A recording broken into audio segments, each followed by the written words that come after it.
अस्सलामुअलैकुम guys, my name है एहतिशाम अली और आप देख रहे हैं लेट्स प्रोग्रामिंग विद एहतिशाम। जैसा कि हमने प्रीवियस वीडियो में देखा था कि कौन से ऐसे बेसिक टैग्स होते हैं जिनको हम यूज़ करते हैं, जिनका नेम भी सिमिलर होता है और पर्पस थोड़ा सा डिफरेंट होता है और एसईओ के लिए यूज़ किए जाते हैं। तो आज की वीडियो भी बहुत ज़्यादा इंटरेस्टिंग होने वाली है, जिसके अंदर हम देखेंगे कि हम किसी भी वेबसाइट के अंदर कोई भी इमेज को किस तरीके से ऐड कर सकते हैं यूजिंग आईएमजी टैग।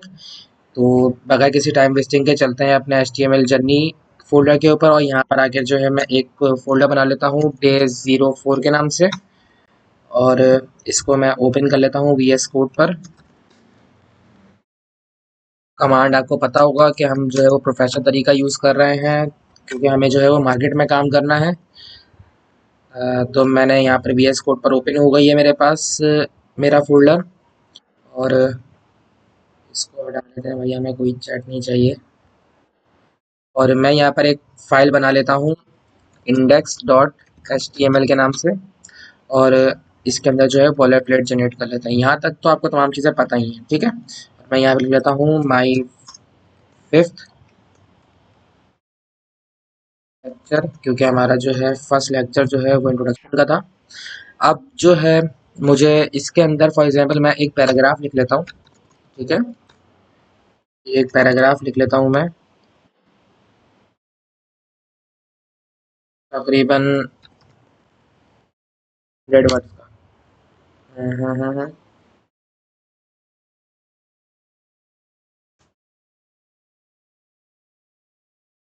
100 वर्ड्स का, ठीक है।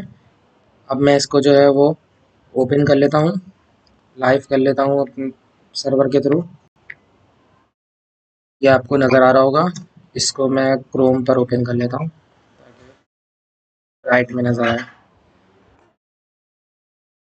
ये हमारे पास सॉरी, हमारे पास आ गया है, ठीक है। यहाँ तक तो आपको तमाम चीज़ें समझ में आ गई हैं। अब इसके बाद जो है हम इसके अंदर एक इमेज जो है वो ऐड करना चाहते हैं। अब बेसिकली इमेज को ऐड करने के दो तरीके होते हैं। सबसे पहले मैं एक आईएमजी टैग लिख लेता हूँ यहाँ पर, क्योंकि वो हमें ज़रूरत होगी। अब सबसे पहले मैं आपको एक चीज़ बताता हूँ कि इसके अंदर जो है ये हमारे पास आईएमजी टैग होता है, यानी किसी भी अगर इमेज को हम ऐड करना चाहते हैं अपनी वेबसाइट के अंदर तो हमें इस आईएमजी टैग के थ्रू ही करना पड़ेगा। अब इसके अंदर हमारे पास दो तरह के एट्रीब्यूट्स होते हैं, एक होता है एसआरसी यानी सोर्स एट्रीब्यूट और एक होता है ऑल्ट एट्रीब्यूट। अब इनका मतलब क्या होता है, बेसिकली सबसे पहले ये समझते हैं कि एट्रीब्यूट का मतलब क्या होता है। एट्रीब्यूट जो है वो किसी भी टैग की प्रॉपर्टी होती है, वो प्रॉपर्टी जो उस टैग को सपोर्ट करती है। यानी इसका मतलब ये होता है कि आईएमजी टैग के अंदर जो है वो दो एट्रीब्यूट हैं जो इस आईएमजी टैग को सपोर्ट करते हैं। एक तो ये जिसके अंदर जो है वो सोर्स पाथ हम जो है वो डालते हैं, और दूसरा वो ऑल टैग जो हमें एसईओ में हेल्प करता है। मैंने आपको प्रीवियस वीडियो में बताया कि ऑल टैग जो है वो हमें हेल्प करता है एसईओ के अंदर, क्योंकि हम इसके अंदर बताते हैं कि हमने जो भी इमेज यूज़ करी है या एसआरसी के अंदर हमने कोई भी जो अगर पार्ट डाला है किसी भी इमेज का, तो वो जो है वो किस चीज़ की इमेज है, मतलब उसका उस इमेज का नाम क्या है या उसकी इन्फॉर्मेशन क्या है, हम वो यहाँ पे पुट करते हैं ताकि हमारे जो है ब्राउज़र और सर्वर को समझ में आ सके कि वो किस चीज़ की इमेज है। अब हमारे पास इमेज के जो पाथ होता है वो बेसिकली दो तरह का पाथ होता है। एक हमारे पास होता है एक रिलेटिव तरीका होता है जिसके अंदर हम इमेज को ऐड कर सकते हैं, और एक होता है हमारे पास एब्सोल्यूट तरीका जिससे हम इमेज को अपनी वेबसाइट में ऐड कर सकते हैं। तो अब ये दोनों तरीके होते क्या है, बेसिकली हम रिलेटिव पाथ उसको उस पाथ को कहते हैं यानी फॉर एग्जांपल मैंने इंटरनेट के थ्रू जो है वो एक इमेज को अपने पास सेव किया अपने प्रोजेक्ट के अंदर, और अब मैंने उसका जो है वो जो टारगेटेड पॉइंट है यानी जहाँ पर वो इमेज सेव है मेरे प्रोजेक्ट के अंदर, मैंने उसका पाथ दे दिया। एक तो वो तरीका हो गया हमारे पास, ठीक है। और एक हमारे पास तरीका होता है कि मैंने इंटरनेट से डायरेक्टली कोई भी इमेज उठाई और उसका पाथ जो है यहाँ पे कॉपी कर दिया, और उसी तरीके से भी हमारे पास जो है वो इमेज सेव हो जाती है, ठीक है। लेकिन उसका दरअसल एब्सोल्यूट पार्ट का जो है वो प्रॉब्लम ये होती है कि हमारे पास वो इमेज सेव तो रहती है, लेकिन तब तक रहती है जब तक हमारे पास नेट चल रहा होता है। मतलब अगर नेट नहीं चल रहा होगा तो आपके प्रोजेक्ट में वो जब आप अपना लाइव कर देंगे तो उसके बाद जो है अगर आपके पास नेट नहीं होगा तो आपके पास वो इमेज शो नहीं हो रही होगी, क्योंकि आपने जो है वो ऑनलाइन एक इमेज उठाई है और वहाँ का उसका जो है एड्रेस आपने कॉपी पेस्ट किया है यहाँ पर, ठीक है। तो हम दोनों तरीका देखेंगे यहाँ पर कि हम किस तरीके से अपने वेबसाइट के अंदर जो है वो इमेज को ऐड कर सकते हैं। सबसे पहले मैं फॉर एग्जांपल यहाँ पर लिख लेता हूँ इमेज, और ये एक इमेज आ रही है। मैं इसको जो है वो सबसे पहले फॉर एग्जांपल मैं यहाँ पे कॉपी इमेज एड्रेस करता हूँ। ये हमारे पास एब्सोल्यूट तरीका होता है जो मैं कर रहा हूँ अभी, ठीक है। मैंने इसका जो इमेज एड्रेस है उसको कॉपी कर लिया और अब मैं इसको पेस्ट कर दिया यहाँ पर। अब देखते हैं, देखिए हमारे पास जो है ये इमेज ऐड होगी। ठीक है, ये आपको बात समझ में आ गई है। अब ऑल टैग का मतलब क्या होता है कि फॉर एग्जांपल मैंने यहाँ पे लिख दिया कि एक गर्ल की इमेज है। ठीक है, अब अगर फॉर एग्जांपल हमारा पाथ कहीं पे भी गलत होता है या मैंने एस हटा दिया यहाँ पे, तो इसका मतलब जो है एस मिस हो गया, तो हमारे पास जो ये इमेज शो नहीं होगी। मेरे ख्याल से शायद कोई प्रॉब्लम है इसके अंदर, वरना शो होनी तो नहीं चाहिए।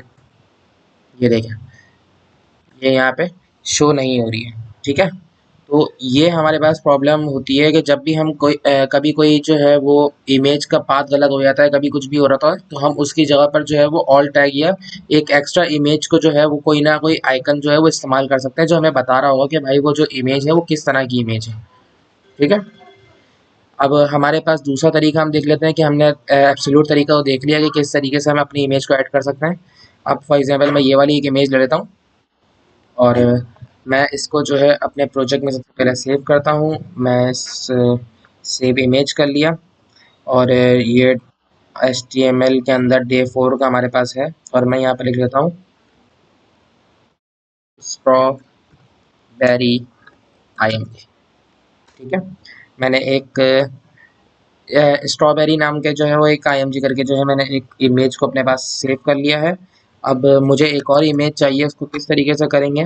अच्छा, सबसे पहले जो है हमारे पास जो है वो हमारी रूट डायरेक्टरी के अंदर ही है, तो हम डायरेक्ट क्या करेंगे, सबसे पहले डॉट लगाएंगे और डॉट के बाद स्लैश करेंगे। जैसे ही डॉट के बाद स्लैश करेंगे, आपकी करंट डायरेक्टरी के अंदर जो भी चीज़ें होंगी, चाहे वो HTML की फाइल हो या अलग से कोई फोल्डर्स बने हो, वो सारी आपके पास जो है वो शो हो जाएंगे। अगर आपके पास करंट डायरेक्टरी के अंदर, यानी जिस डायरेक्टरी में आपके पास मौजूद है, आप उसी डायरेक्टरी में अगर मौजूद हैं और आपकी फाइल भी उसी के अंदर मौजूद है, तो फिर आपके पास जो है वो तमाम चीज़ें शो हो जाएंगी। ठीक है, तो मैंने यहाँ पर जो है वो स्ट्रॉबेरी IMG पाथ जो है वो यहाँ पे इसको टारगेट कर लिया है और ये हमारा जो है वो रिलेटिव तरीका होता है। अब मैं इसको सेव करता हूँ और चलते हैं अपने पेज के ऊपर। तो देखें, ये हमारे पास दूसरा तरीका भी सक्सेसफुली कंप्लीट हो गया है। तो ये तरीका होता है किसी भी इमेज को ऐड करने के लिए अपनी वेबसाइट में, कि हम किस तरीके से उसको अपने प्रोजेक्ट के अंदर ऐड कर सकते हैं। तो उम्मीद करता हूँ कि आपको आज की वीडियो बहुत पसंद आई होगी। अगर ये वीडियो आपको पसंद आई है तो इस वीडियो को लाइक करें, कमेंट करके ज़रूर बताइएगा मुझे, और साथ साथ प्रैक्टिस कर रहे हैं आप लोग या नहीं कर रहे हैं ये भी मुझे बताइएगा। और मेरे चैनल को ज़्यादा से ज़्यादा सब्सक्राइब करें और दूसरों से भी करवाएं और दूसरों तक भी ये वीडियो पहुँचाएँ, ताकि जो है वो उनको भी सीखने का मौका मिले। तो इंशाल्लाह अपना ख्याल रखिएगा, इंशाल्लाह नेक्स्ट वीडियो में ज़रूर मिलता है। खुदा हाफ़िज़।